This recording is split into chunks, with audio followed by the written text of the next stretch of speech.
Grimm's Fairy Tales, Chapter 38. Two kings' sons once upon a time went into the world to seek their fortunes, but they soon fell into a wasteful, foolish way of living, so that they could not return home again. Then their brother, who was a little insignificant dwarf, went out to seek for his brothers, but when he had found them they only laughed at him, to think that he, who was so young and simple, should try to travel through the world, when they, who were so much wiser, had been unable to get on. However, they all set out on their journey together, and came at last to an anthill. The two elder brothers would have pulled it down, in order to see how the poor ants in their fright would run about, and carry off their eggs. But the little dwarf said, "Let the poor things enjoy themselves, I will not suffer you to trouble them." So on they went, and came to a lake where many ducks were swimming about. The two brothers wanted to catch two, and roast them. But the dwarf said, "Let the poor things enjoy themselves, you shall not kill them."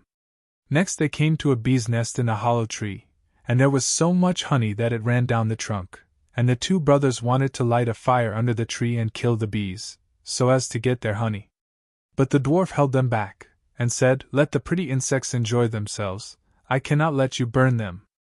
At length the three brothers came to a castle, and as they passed by the stables they saw fine horses standing there, but all were of marble, and no man was to be seen.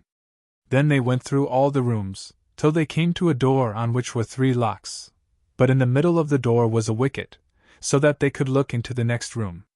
There they saw a little grey old man sitting at a table, and they called to him once or twice, but he did not hear. However, they called a third time, and then he rose and came out to them. He said nothing, but took hold of them and led them to a beautiful table covered with all sorts of good things, and when they had eaten and drunk, he showed each of them to a bedchamber. The next morning he came to the eldest and took him to a marble table, where there were 3 tablets, containing an account of the means by which the castle might be disenchanted. The first tablet said, "In the wood, under the moss, lie the 1,000 pearls belonging to the king's daughter. They must all be found, and if one be missing by set of sun, he who seeks them will be turned into marble." The eldest brother set out, and sought for the pearls the whole day.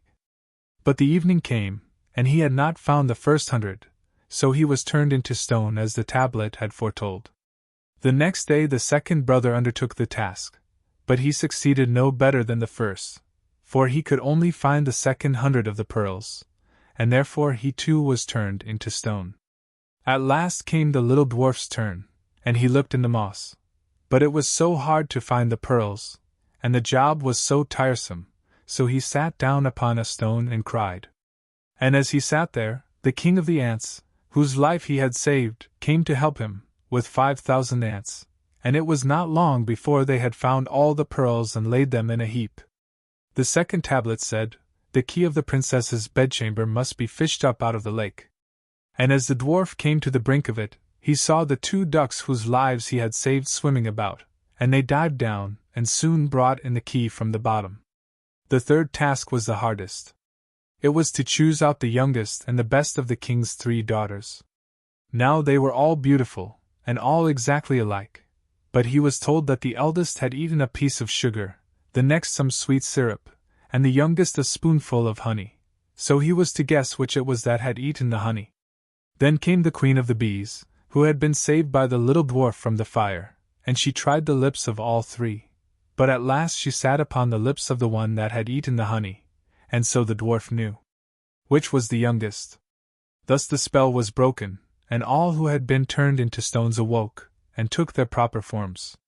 And the dwarf married the youngest and the best of the princesses, and was king after her father's death, but his 2 brothers married the other 2 sisters.